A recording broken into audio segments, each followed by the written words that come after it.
My back. My fellow leaders, today is the fourth time I've had the great honor of speaking to this assembly as President of the United States. It'll be my last. I've seen a remarkable sweep of history. I was first elected to office in the United States of America as a U.S. Senator in 1972. Now, I know I look like I'm only 40. I know that. I was 29 years old. Back then, we were living through an inflection point, a moment of tension and uncertainty. The world was divided by the Cold War. The Middle East was headed toward war. America was at war in Vietnam. At that point, the longest war in America's history. Our country was divided and angry, and there were questions about our staying power and our future. But even then, I entered public life not out of despair, but out of optimism. The United States and the world got through that moment. It wasn't easy or simple, without significant setbacks. But we go on to reduce the threat of nuclear weapons through arms control, and then go on to bring the Cold War itself to an end. Israel and Egypt went to war, but then forged a historic peace. We ended the war in Vietnam. The last year in Hanoi, I met with the Vietnamese leadership. We elevated our partnership to the highest level. It's a testament to the resilience of the human spirit and the capacity for reconciliation. That today the United States and Vietnam are partners and friends. And it's proof that even from the horrors of war, there's a way forward. Things can get better. We should never forget that. I've seen that throughout my career. In the 1980s, I spoke out against apartheid in South Africa. And then I watched the racist regime fall. In the 1990s, I worked to hold Milosevic accountable for war crimes.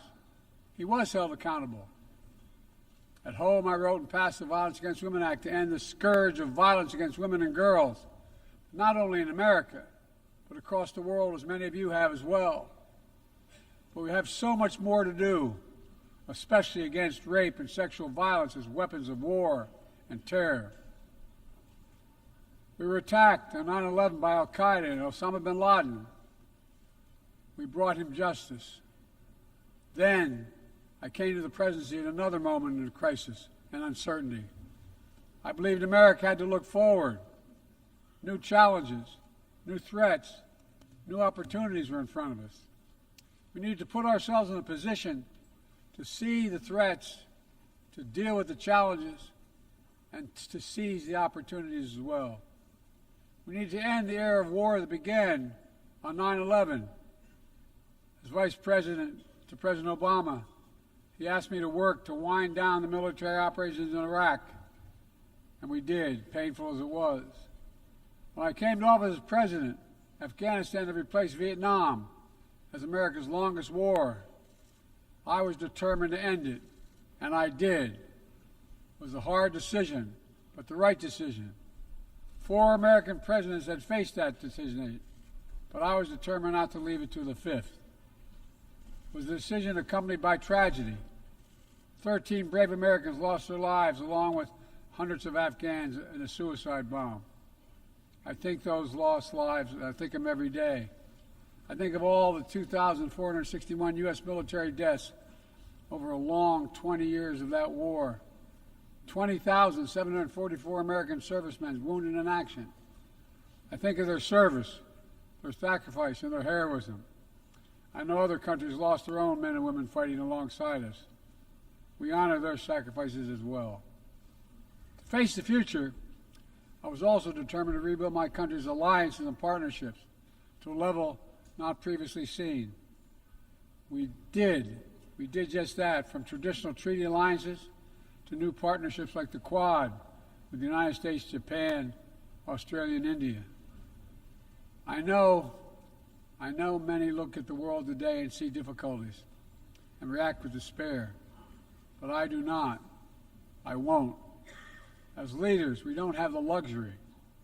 I recognize the challenges from Ukraine to Gaza to Sudan and beyond. War, hunger, terrorism, brutality, record displacement of people, the climate crisis, democracy at risk, strains within our societies, the promise of artificial intelligence and its significant risk. The list goes on. But maybe because all I've seen and all we have done together over the decades, I have hope. I know there is a way forward. In 1919, the Irish poet William Butler Yeats described a world, and I quote, where things fall apart, the center cannot hold, mere anarchy is loosed upon the world, end of quote. Some may say those words describe the world not just in 1919, but in 2024. But I see a critical distinction. In our time, the center has held. Leaders and people from every region and across the political spectrum have stood together, turned the page. We turned the page on the worst pandemic in a century. We made sure COVID no longer controls our lives. We defended the UN Charter and ensured the survival of Ukraine as a free nation. My country made the largest investment in climate, clean energy, ever anywhere in history. There will always be forces that pull our countries apart and the world apart. Aggression, extremism, chaos, and cynicism. A desire to retreat from the world and go it alone. Our task, our test, is to make sure that the forces holding us together are stronger than those that are pulling us apart. That the principles of partnership that we came here each year to uphold can withstand the challenges. That the center holds once again. My fellow leaders, I truly believe we're at another inflection point in world history.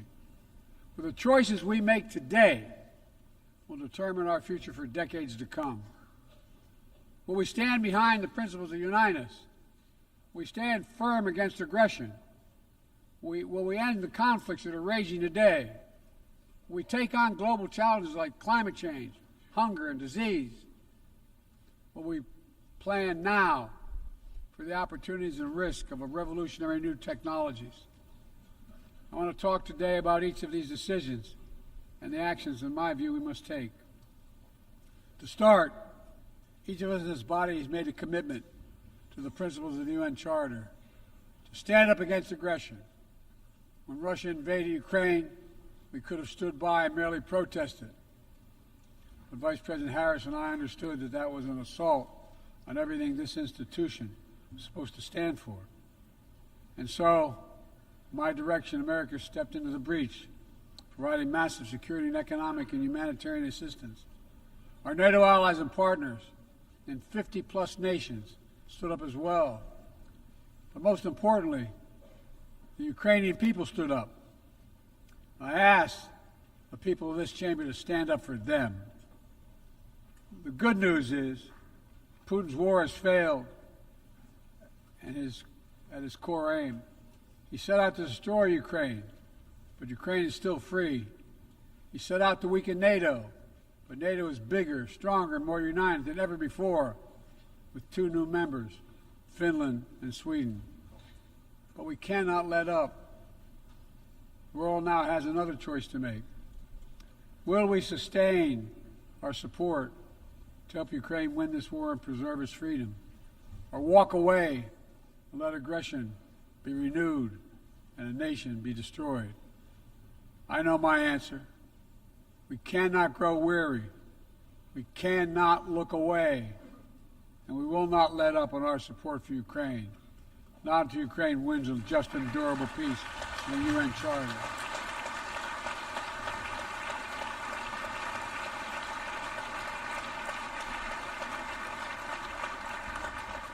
We also need to uphold our principles as we seek to responsibly manage the competition with China so it does not veer into conflict.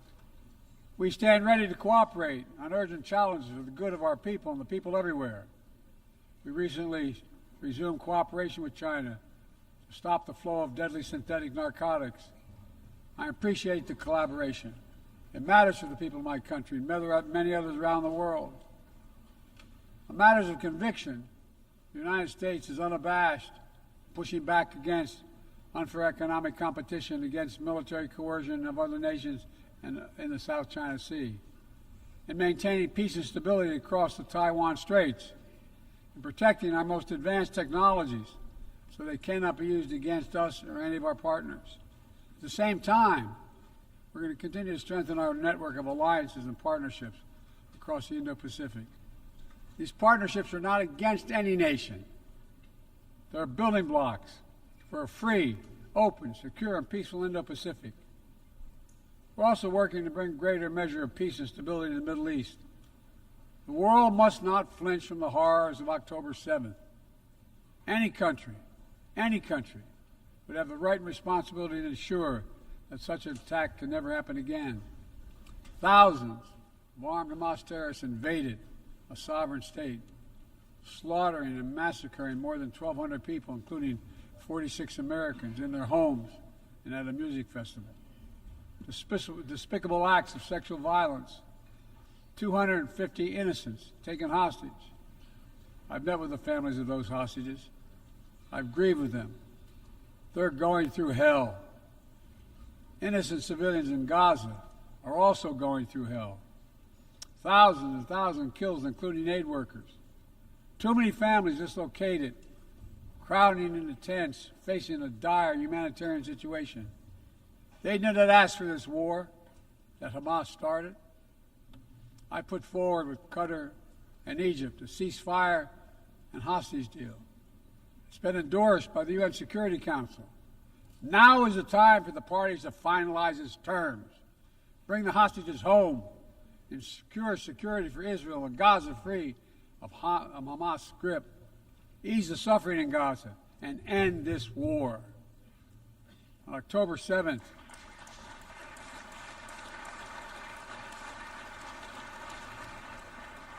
since October 7th, we've also been determined to prevent a wider war that engulfs the entire region. Hezbollah, unprovoked, during the October 7th attack, launching rockets into Israel. Almost a year later, too many on each side of the Israeli-Lebanon border remain displaced. Full-scale war is not in anyone's interest. Even if the situation has escalated, a diplomatic solution is still possible. In fact, it remains the only path to lasting security to allow the residents from both countries to return to their homes and the border safely. And that's what we're working tirelessly to achieve. As we look ahead, we must also address the rise of violence against innocent Palestinians on the West Bank and set the conditions for a better future, including a two-state solution where Israel enjoys security and peace and full recognition and normalized relations with all its neighbors, where Palestinians live in security, dignity, and self-determination in a state of their own.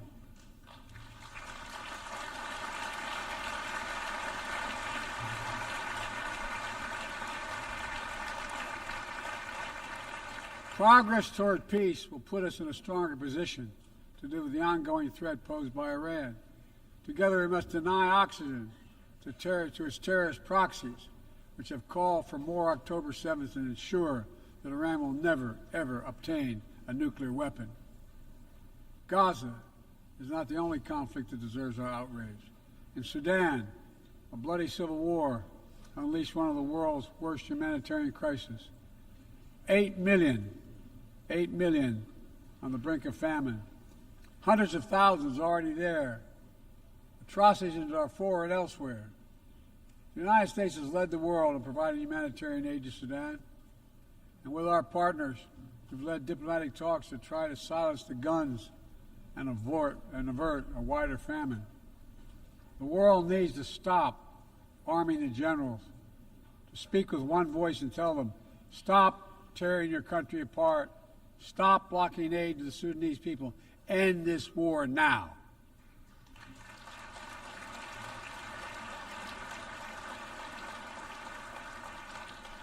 People need more than the absence of war. They need a chance to live in dignity. They need to be protected from the ravages of climate change, hunger, and disease. Our administration has invested over $150 billion to make progress in other sustainable development goals. It includes $20 billion for food security, over $50 billion for global health. We've mobilized billions more in private sector investment. We've taken the most ambitious climate action in history. We've moved to rejoin the Paris Agreement on day one. And today, my country is finally on track to cut emissions in half by 2030. On track to honor my pledge to quadruple climate financing to developing nations with $11 billion thus far this year. We've rejoined the World Health Organization, donating nearly 700 million doses of COVID vaccine to 117 countries. We must now move quickly to face Mpox outbreak in Africa. We're prepared to commit $500 million to help African countries prevent and respond to Mpox and to donate 1 million doses of Mpox vaccine now.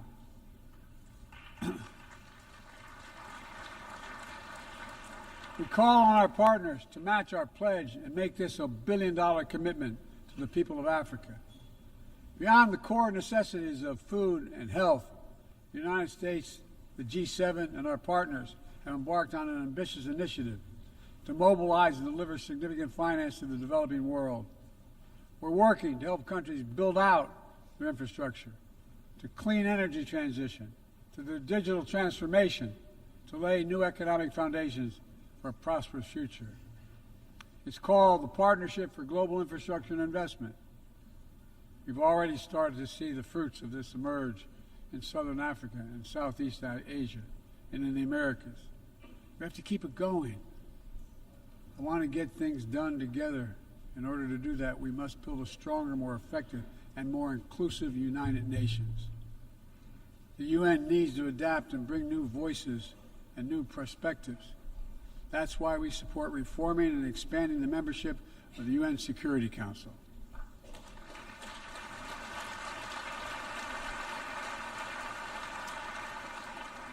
My UN ambassador just laid out our detailed vision to reflect today's world, not yesterday's. It's time to move forward. The Security Council, like the UN itself, needs to go back to the job of making peace, of brokering deals to end wars and suffering.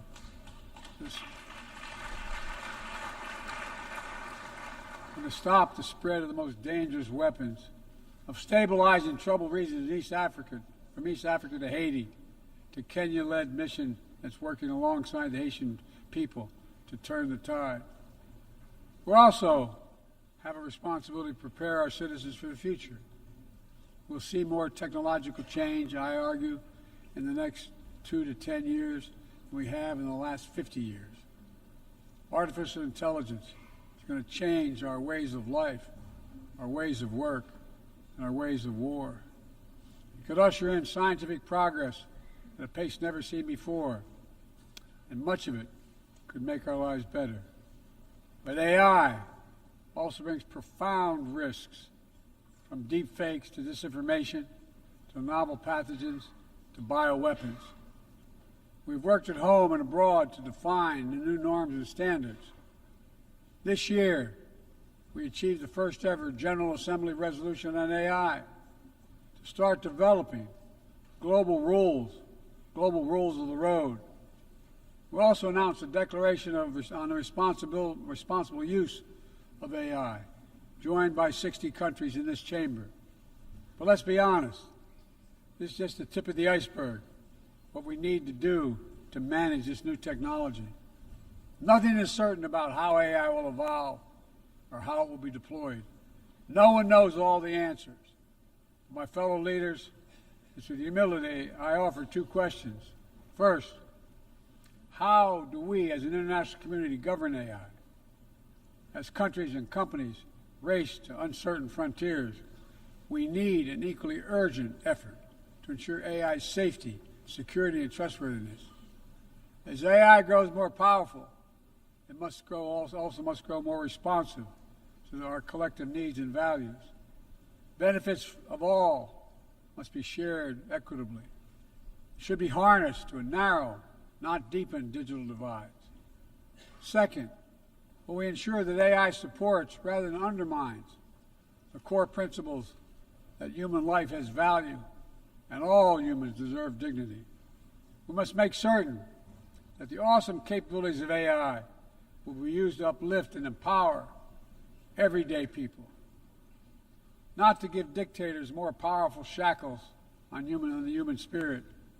In the years ahead, there may well be no greater test of our leadership than how we deal with AI. Let me close with this. Even as we navigate so much change, one thing must not change. We must never forget who we're here to represent. We, the people. These are the first words of our Constitution, the very idea of America. They inspired the opening words of the UN Charter. I made the preservation of democracy the central cause of my presidency. This summer, I faced a decision whether to seek a second term as president. It was a difficult decision. Being president has been the honor of my life. There's so much more I want to get done. As much as I love the job, I love my country more. I decided after 50 years of public service, it's time for a new generation of leadership to take my nation forward. My fellow leaders, let us never forget, some things are more important than staying in power. It's your people.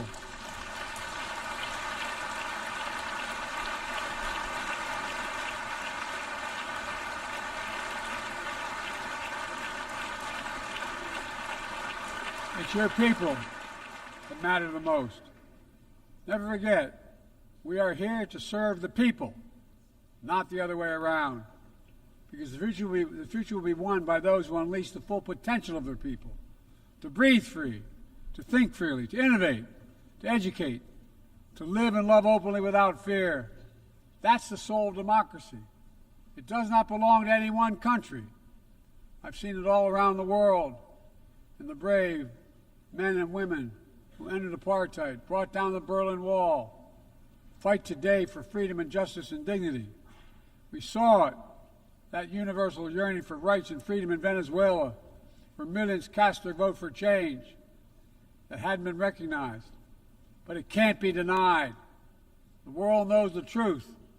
We saw it in Uganda, LGBT activists demanding safety and recognition of their common humanity. We see in citizens across the world peacefully choosing their future.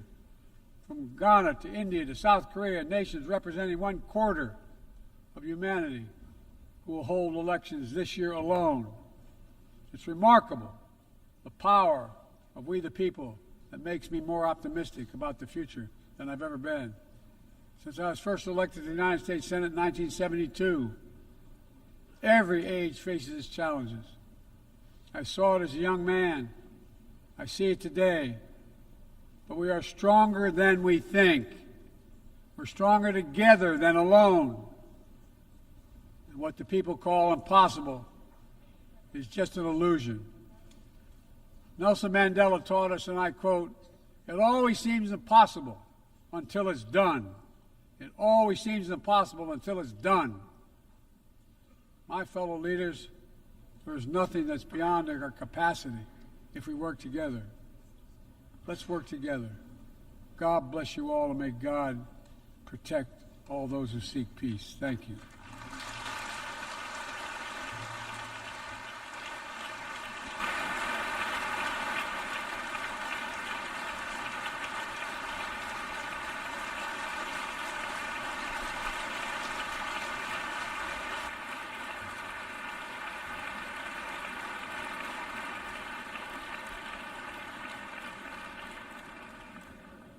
On behalf of the Assembly, I wish to thank the President of the United States of America. May I request representatives to remain seated while we suspend the meeting for 5 minutes before resuming to hear the next speaker.